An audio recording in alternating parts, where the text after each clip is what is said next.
नमस्कार। पिछले लेक्चर में हम लोग समाप्ति की घोषणा कर दिए थे कि ये जो है ट्रांसपोर्टेशन इन ह्यूमन बीइंग हो गया, लेकिन हमने देखा कि और कुछ पॉइंट्स इसमें बाकी रह गए थे। तो आज हम कुछ और पॉइंट्स लेकर आए हैं जो इसको डील करेंगे। यहाँ पर इसमें है systole, diastole, systolic pressure, diastolic pressure, blood pressure, ये सब के बारे में हम लोग इसमें जानेंगे और इसका मेजर कैसे किया जाता है इसके बारे में जानेंगे। और फिर हार्ट का साउंड कैसे सुना जाता है इसके बारे में हम लोग जानेंगे। और साथ साथ एक लिम्फेटिक सिस्टम जो सर्कुलेटरी सिस्टम का ही एक पार्ट है और वो पैरेलल चलेगा, ये हार्ट से जो चलता है उसके जो ही ऐसा ही इसमें भी पैरेलल ये चलेगा, लेकिन इसमें है कि ये कंप्लीट इसका सर्कुलेशन नहीं होता है, सिर्फ एक ही तरफ से होता है, मतलब कि बॉडी से हार्ट तक ही इसमें होगा। और हम लोग इसमें सबसे पहले जानते हैं कि सिस्टोल और डायस्टोल ये क्या है। तो सिस्टोल का मतलब यहाँ पर हो गया contraction of cardiac muscle. Cardiac muscles का कॉन्ट्रैक्शन होगा तो उसको कहेंगे सिस्टोल। और डायस्टोल का मतलब यहाँ होगा relaxation of cardiac muscle. Cardiac muscles का रिलैक्सेशन होगा, मतलब कि यहाँ जब कॉन्ट्रैक्शन फेज होगा तब उसको कहेंगे सिस्टोल, और जब इसमें रिलैक्सेशन फेज होगा तब उसको कहते हैं डायस्टोल। और यहाँ पर बात आती है अब सिस्टोलिक प्रेशर और डायस्टोलिक प्रेशर, ये दोनों मिला के बनेगा ब्लड प्रेशर। अब यहाँ पर ब्लड प्रेशर क्या है? ब्लड प्रेशर का मतलब होता है कि हमारे आर्टरीज में ब्लड द्वारा लगाया गया प्रेशर, मतलब कि फोर्स जो है वो दैट एक्सर्टेड बाय ब्लड, मतलब वो जो है प्रेशर जो लगाया जाता है ब्लड के द्वारा आर्टरीज में, मतलब कि force that blood exerts against the wall of वेजाइक, ये जो है वेजल्स या ब्लड वेजल्स कहेंगे, उसको आर्ट्रियोल्स कहेंगे, मतलब कि जहाँ पर आर्टरी में लगाया गया प्रेशर ब्लड द्वारा वो कहलाता है ब्लड प्रेशर। अब यहाँ पर बात आती है कि वो ब्लड प्रेशर को हम लोग कैसे मेजर करेंगे। तो ब्लड प्रेशर को मेजर करने के लिए एक आता है स्फिग्मोमैनोमीटर, और ये दोनों प्रेशर मतलब डायस्टोलिक प्रेशर और सिस्टोलिक प्रेशर दोनों को मेजर करेगा। सिस्टोलिक प्रेशर का मतलब कि यहाँ पर जब हम ब्लड प्रेशर मेजर कर रहे हैं तो सबसे पहले कि ये कॉन्ट्रैक्शन फेज वाला जो है वो कॉन्ट्रैक्शन होगा, तो उसमें आर्टरी जो है ये इसमें कितना प्रेशर से ब्लड जो है वो जा रहा है इसे देखा जाएगा। और फिर सिस्टोलिक प्रेशर का मतलब होता है कि वो जो है वो मिनिमम प्रेशर जिससे रिलैक्सेशन फेज में वो जो है वो यहाँ पर जाने वाला ब्लड का होगा, वो इसमें दिखाया जाएगा। मतलब सिस्टोलिक प्रेशर जो है ये कॉन्ट्रैक्शन के समय ज़्यादा होगा और डायस्टोलिक प्रेशर जो है वो मिनिमम, ये मैक्सिमम और ये मिनिमम को बताने वाला होगा। सिस्टोलिक प्रेशर यहाँ पर मैक्सिमम प्रेशर को बताने वाला होगा और ये जो है यहाँ मिनिमम को ये बताने वाला होगा। और यहाँ पर हम लोग देखेंगे कि ये दोनों मिलके ये मैक्सिमम और मिनिमम मिलके बन जाएगा, ये जो है वो कहेंगे इसको ब्लड प्रेशर। जैसे मान लिया जाए कि ये जो है ब्लड प्रेशर जो है वो एक नॉर्मल ह्यूमन एडल्ट का होगा 120/80। कहने का मतलब ये जो है ये सिस्टोलिक प्रेशर हो गया और ये वाला जो है डायस्टोलिक प्रेशर हो गया। यहाँ पर सिस्टोलिक और डायस्टोलिक प्रेशर का ये जो है यहाँ पर सूचक है और ये कितना होगा मिलीमीटर ऑफ Hg, मतलब कि यहाँ पर स्फिग्मोमैनोमीटर में मरकरी, मतलब वो जो है उसका एक ट्यूब में रहेगा मरकरी डाला हुआ, लिक्विड फॉर्म में है मरकरी वो रहेगा। और ये स्फिग्मोमैनोमीटर एक डिवाइस है जिससे ब्लड प्रेशर मेजर किया जाता है। और हम लोग जाने इसका स्ट्रक्चर, ये इस तरह से बना हुआ एक डिवाइस देखेंगे जो डॉक्टर साहब द्वारा यूज़ किया जाएगा।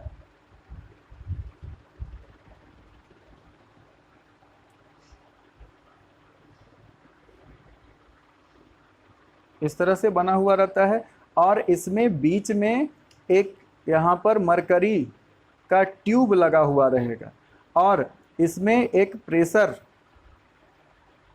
रिलीज करने के लिए, मतलब कि यहाँ पर इस तरह से एक लगा हुआ रहेगा, ये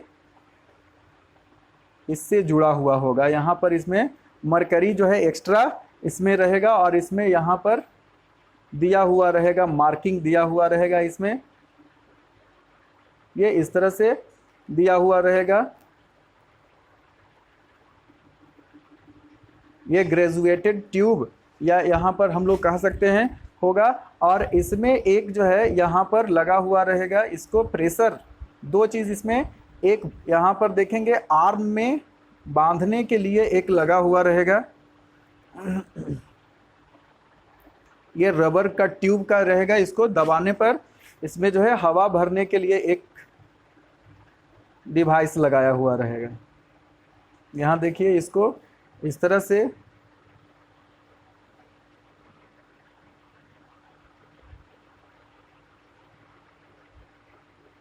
ये दबाने पर इसमें हवा भरेगी और दूसरा जो है इसका प्रेशर बताने के लिए ये जोड़ा हुआ रहेगा, इससे, इस डिवाइस से यहाँ पर इसमें जोड़ा हुआ रहेगा और ये जब बाह में इसको लगा दिया जाएगा, यहाँ पर आर्म में इसको लगाते हैं और जब यहाँ दबाएंगे तो इसमें धीरे धीरे हवा भरते जाएगी और इसके प्रेशर से ये जो है इसमें जो भरा हुआ मरकरी होगा वो इससे ऊपर की ओर आगे बढ़ेगा। और ये जो है इसके लिए एक और हमको करना पड़ेगा, स्टेथोस्कोप का यूज़ किया जाता है, डॉक्टर यूज़ करते हैं स्टेथोस्कोप, आप लोग देखे होंगे।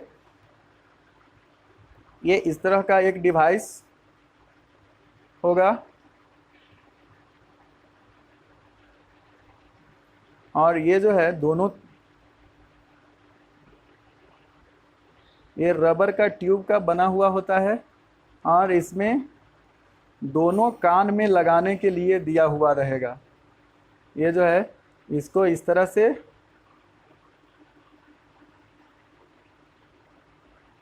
ये इसको कहते हैं स्टेथोस्कोप। ये है स्टेथोस्कोप और ये है स्फिग्मोमैनोमीटर।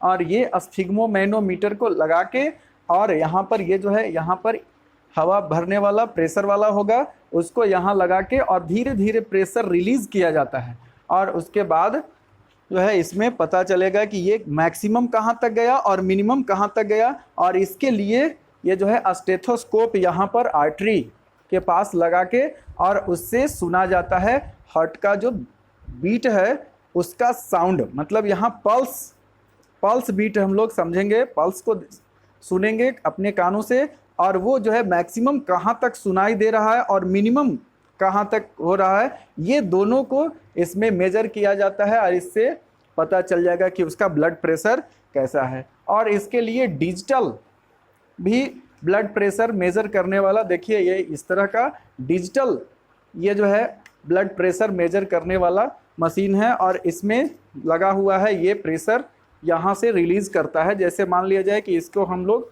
यहाँ पर लगाते हैं, यहाँ पर अपने आर्म में लगाएंगे और देखिए इसको ऐसे करके यहाँ लगा दिया गया। और अंतर सिर्फ इतना ही है कि इसमें जो है हवा इसी से दिया जाता है और उसमें जो है एक लगाने वाला होगा और उसमें मरकरी का ट्यूब रहेगा, लेकिन ये जो है डिजिटल प्रेशर मेजर करने का काम करेगा। जैसे मान लीजिए कि इसमें हम लोग देख रहे हैं कि इसको दबाएंगे बटन तो ये प्रेशर रिलीज करना शुरू कर दिया और इस तरह से इसमें जो है यहाँ आर्म पर बताएगा।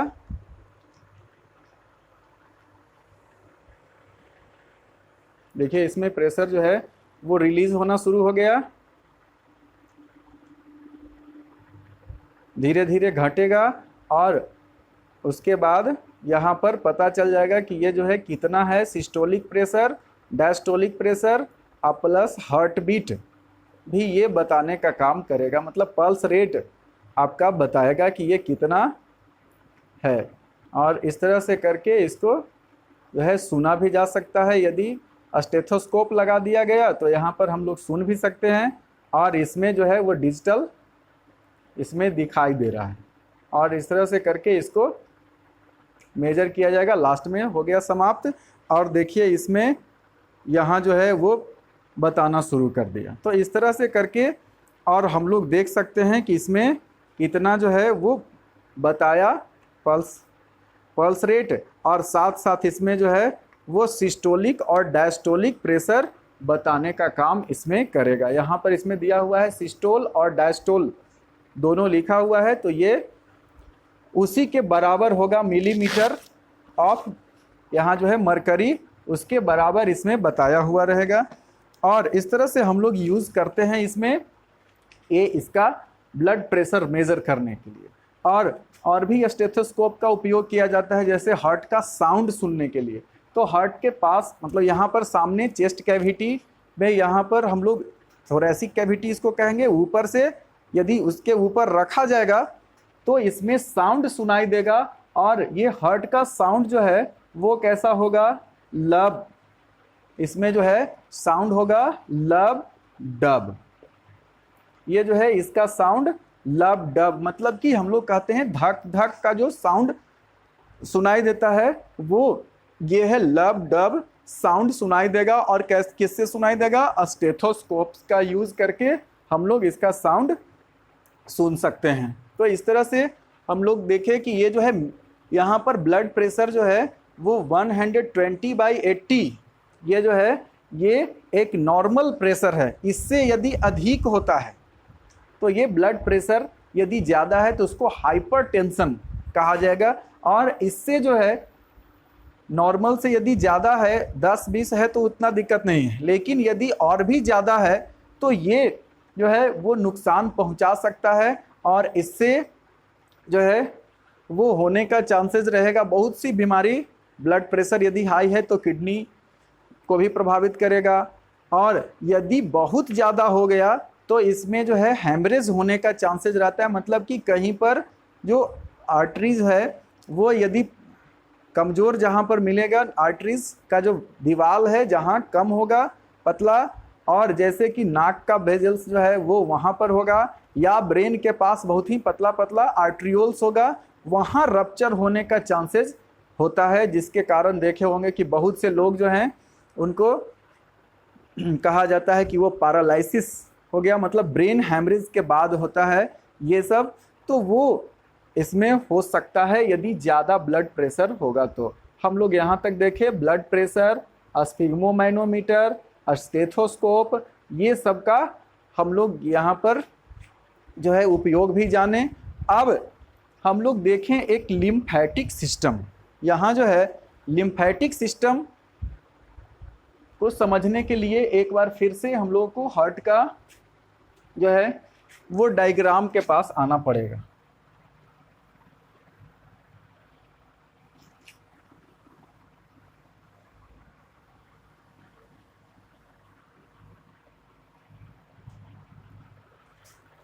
यहाँ देखें ये है पल्मोनरी आर्टरी, और यहाँ पर सुपीरियर वेना कावा जो है ये थोड़ा सा आगे बढ़ने के बाद ये इस तरह से दोनों तरफ ये चला जाएगा, आगे बढ़ेगा, और इधर भी आगे बढ़ेगा, और ये आगे दो इधर बढ़ते चला जाएगा। और इसको कहते हैं सब क्लेवियन वेन। यहाँ जो है ये इसमें सब क्लेवियन वेन कहलाएगा।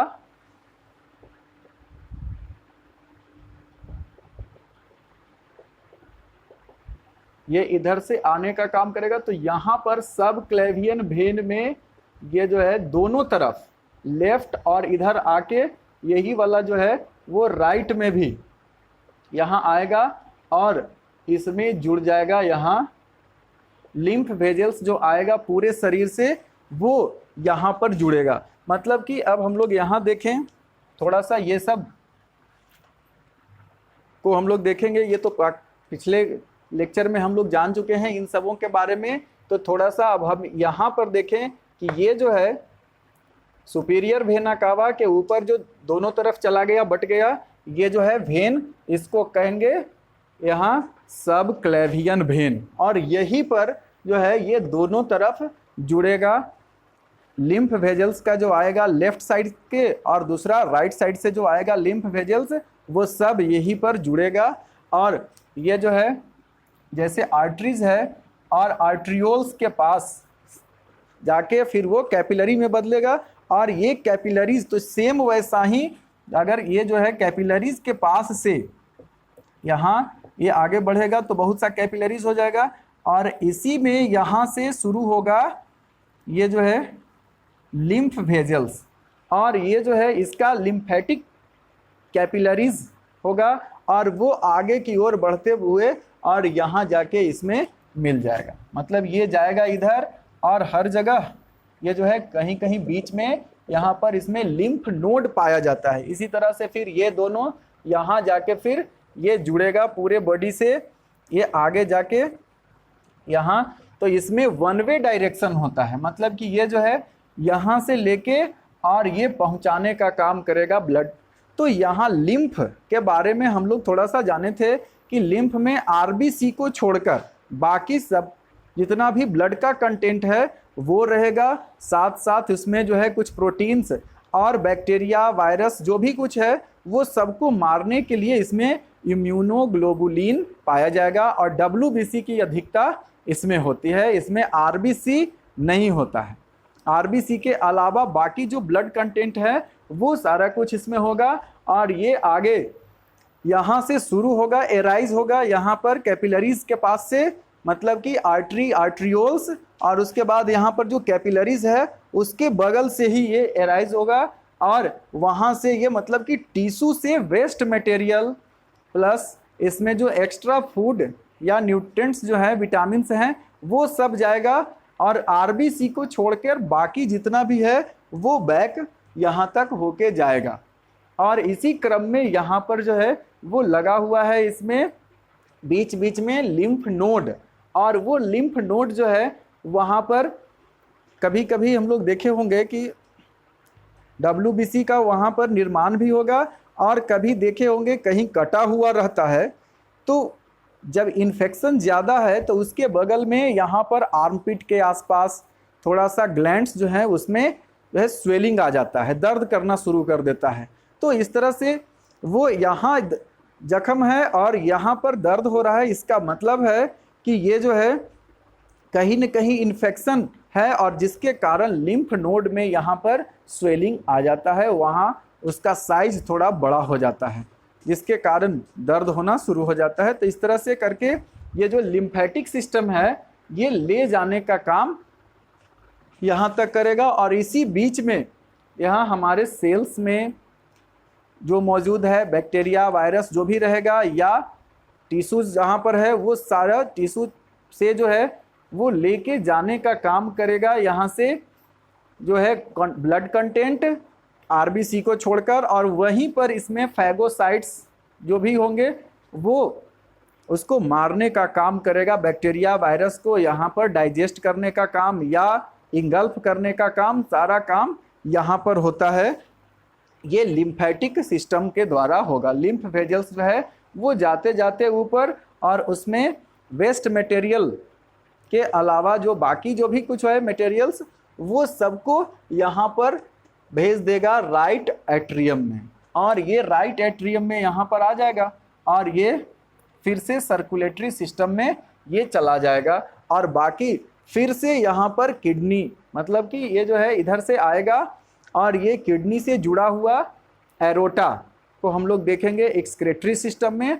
हम लोग समझेंगे कि ये कैसे काम करता है एक्सक्रेटरी सिस्टम। तो ये वेस्ट मटेरियल को फिर से कैसे यहाँ फिल्टर करने का काम करेगा, ये सारा कुछ हम लोग देखेंगे। फिर इस तरह से हम लोग अब मिलते हैं नेक्स्ट लेक्चर में। तब तक के लिए धन्यवाद।